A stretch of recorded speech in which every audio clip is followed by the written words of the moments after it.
Hello students, welcome back to our channel. ఈరోజు ఈ వీడియోలో సైకాలజీకి సంబంధించిన కొన్ని ఇంపార్టెంట్ టాపిక్స్ డిస్కస్ చేద్దాం. ఆంధ్రప్రదేశ్లో మెగా డిఎస్సికి సంబంధించిన ప్రాసెస్ అంతా కంప్లీట్ కాగానే అతి త్వరలో టెట్కి సంబంధించిన నోటిఫికేషన్ రాబోతుంది.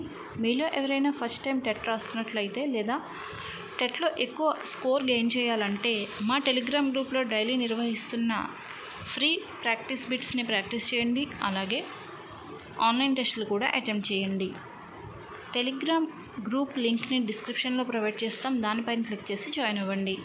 ఈ వీడియోలో ఉద్వేగాలు సహజాతాలు అనే టాపిక్ పైన డిస్కస్ చేద్దాం.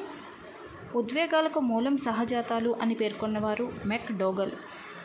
ఉద్వేగాలకు మూలం సహజాతాలు అని అన్నవారు మెక్ డోగల్.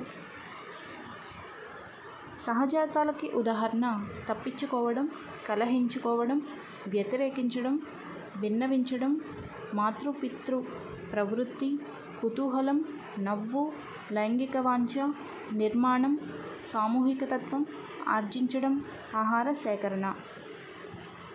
ఈ సహజాతాల నుండి ఉద్వేగాలు ఏర్పడతాయి అని పేర్కొన్నవారు మెక్ డోగల్. తప్పించుకోవడం అనే సహజాతం నుండి భయం అనే ఉద్వేగం ఏర్పడుతుంది. కలహించుకోవడం అనే సహజాతం నుండి కోపం అనే ఉద్వేగం ఏర్పడుతుంది. వ్యతిరేకించడం అనే సహజాతం నుండి జుగుప్స, అసహ్యం, చిరాకు అనే ఉద్వేగాలు ఏర్పడతాయి. విన్నవించడం అనే సహజాతం నుండి ఆర్తి అనే ఉద్వేగం ఏర్పడుతుంది. మాతృ పితృ ప్రవృత్తి అనే సహజాతం నుండి ప్రేమ అనే ఉద్వేగం ఏర్పడుతుంది. కుతూహలం అనే సహజాతం నుండి ఏర్పడే ఉద్వేగం అనుభూతి. నవ్వు అనే సహజాతం నుండి ఏర్పడే ఉద్వేగం ఉత్సాహం. లైంగిక వాంఛ అనే సహజాతం నుండి ఏర్పడే ఉద్వేగం కామం. నిర్మాణం అనే సహజాతం నుండి ఏర్పడే ఉద్వేగం సృజనాత్మకత. సామూహిక తత్వం అనే సహజాతం నుండి ఏర్పడే ఉద్వేగం ఐక్యం లేదా ఐక్యత.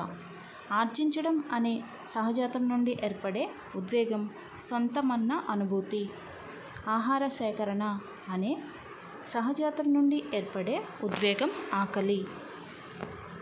ఇక్కడ మెయిన్ టాపిక్ ఏంటంటే ఉద్వేగాలకు మూలం సహజాతాలు అని పేర్కొన్నవారు మెక్ డోగల్. నెక్స్ట్ టాపిక్ సైకాలజీకి సంబంధించిన కొన్ని పదాలు, అవి ఏ భాషా పదాల నుండి వచ్చాయి, వాటి అర్థాలు ఏంటో తెలుసుకుందాం. First word psychology. సైకాలజీ అనే పదం సైకో, లాగోస్ అనే 2 గ్రీకు పదాల నుండి వచ్చింది. వీటి అర్థం ఆత్మను అధ్యయనం చేయు శాస్త్రం. నిమోనిక్స్ అనే పదం నిమోనిక్ అనే గ్రీకు పదం నుండి వచ్చింది. నిమోనిక్ అంటే అర్థం స్మృతికి తోడ్పడేది. ఆటిజం అనే పదం ఆటస్ అనే గ్రీకు పదం నుండి వచ్చింది. ఆటస్ అంటే అర్థం తనలో తాను. డిస్లెక్సియా అనే పదం డిస్లెక్సియా అనే గ్రీకు పదం నుండి వచ్చింది. డిస్లెక్సియా అంటే అర్థం పదాలను సరిగా ఉపయోగించలేకపోవడం. డెజావు అనేది ఫ్రెంచి భాషా పదం. డెజావు అనే పదానికి అర్థం మిథ్యాపరిచయ భావం. గెస్టాల్ట్ అనే పదం జర్మనీ పదం. ఈ గెస్టాల్ట్ అనే పదానికి అర్థం సమగ్రాకృతి లేదా వ్యవస్థీకృత మొత్తం. ఎమోషన్ అనే పదం ఎమోవీర్ అనే లాటిన్ పదం నుండి వచ్చింది. ఎమోవీర్ అంటే అర్థం కలియబెట్టిన మానసిక స్థితి లేదా కలియబెట్టిన స్థితి. అడోలసెన్స్ అనే పదం అడాలసిరే అనే లాటిన్ పదం నుండి వచ్చింది. అడాలసిరే అంటే అర్థం పరిపక్వతకు రావడం. ప్యూబర్టీ అనే పదం ప్యూబరిటాస్ అనే లాటిన్ పదం నుండి వచ్చింది. ప్యూబరిటాస్ అంటే అర్థం మగాడు కావడం. మొరాలిటీ అనే పదం మోర్స్ అనే లాటిన్ పదం నుండి వచ్చింది. మోర్స్ అనే లాటిన్ పదానికి అర్థం నీతిగా ఉండు. పర్సనాలిటీ అనే పదం పర్సోనా అనే లాటిన్ పదం నుండి వచ్చింది. పర్సోనా అనే లాటిన్ పదానికి అర్థం ముసుగు. మోటివేషన్ అనే పదం మోవీర్ అనే లాటిన్ పదం నుండి వచ్చింది. మోవీర్ అనే లాటిన్ పదానికి అర్థం కదలిక లేదా చలనం.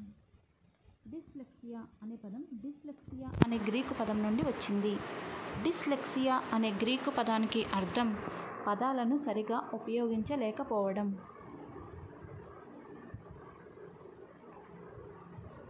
ఇంట్రోస్పెక్షన్ అనే పదం ఇంట్రోస్పియర్ అనే లాటిన్ పదం నుండి వచ్చింది.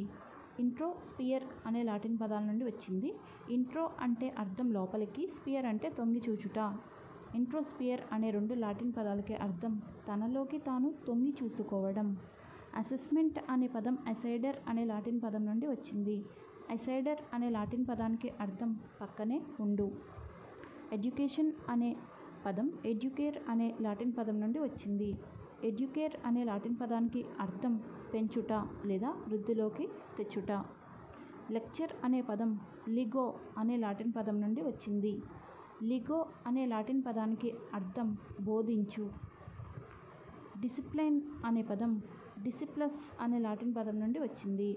డిసిప్లస్ అనే లాటిన్ పదానికి అర్థం నేర్చుకొనుట. నెక్స్ట్ టాపిక్ వివిధ శాస్త్రాలు వాటి పితామహులు. మనోవిజ్ఞాన శాస్త్ర పితామహులు. ప్రాచీన మనోవిజ్ఞాన శాస్త్ర పితామహుడు అరిస్టాటిల్. మనోవిజ్ఞాన శాస్త్ర పితామహుడు విల్హెల్మ్ వూంట్. ప్రయోగాత్మక మనోవిజ్ఞాన శాస్త్ర పితామహుడు విల్హెల్మ్ వూంట్. ఆధునిక మనోవిజ్ఞాన శాస్త్ర పితామహుడు విలియం జేమ్స్. శిశు మనోవిజ్ఞాన శాస్త్ర పితామహుడు లేదా బాలల మనోవిజ్ఞాన శాస్త్ర పితామహుడు స్టాన్లీ హాల్. విద్యా మనోవిజ్ఞాన శాస్త్ర పితామహుడు హెర్బర్ట్ స్పెన్సర్.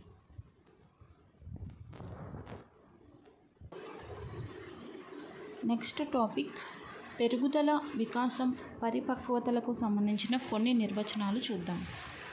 ఆకారాలను, ప్రకార్యాలను సమైక్యం చేసి విశదపరిచే ఒక సంక్లిష్ట ప్రక్రియను వికాసం అంటారు అని పేర్కొన్నవారు అండర్సన్.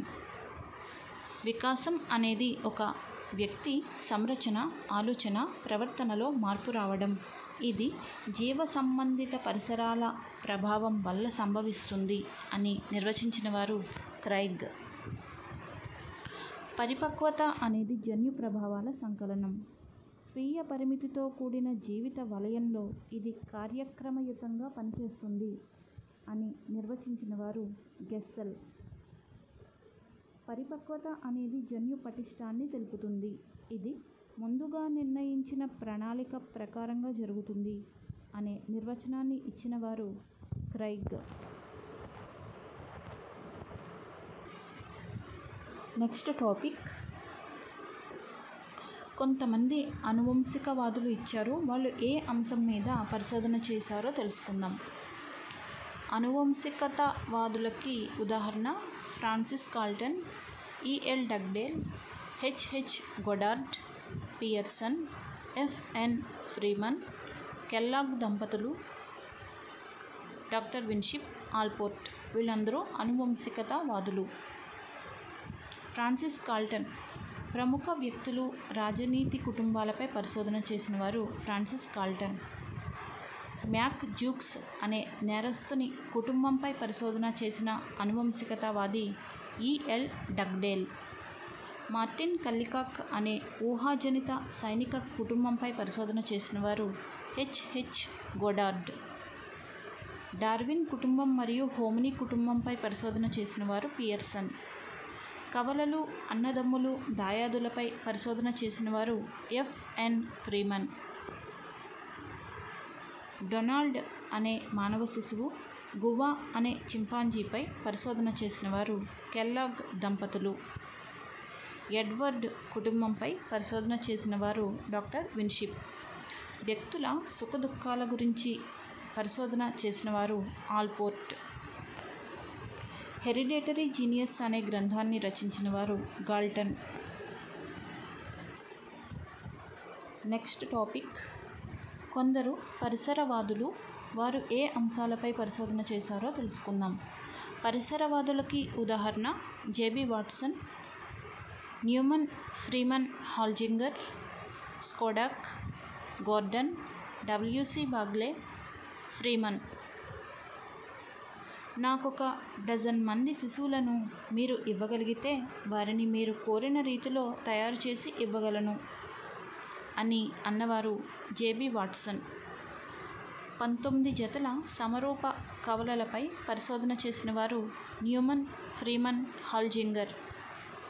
పెంపుడు శిశువులపై పరిశోధన చేసిన పరిసరవాదులు స్కోడాక్. పడవ నడిపే పిల్లలు జిప్సీ పిల్లలపై పరిశోధన చేసిన వారు గోర్డన్.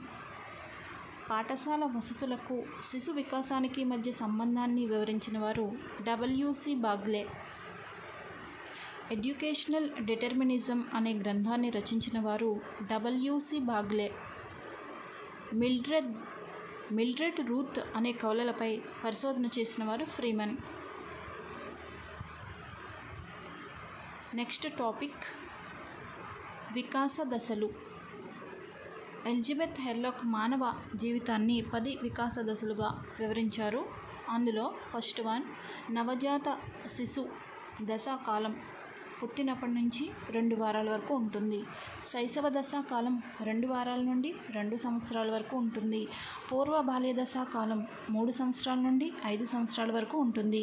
ఉత్తర బాల్య దశా కాలం 6 సంవత్సరాల నుండి 10 సంవత్సరాలు.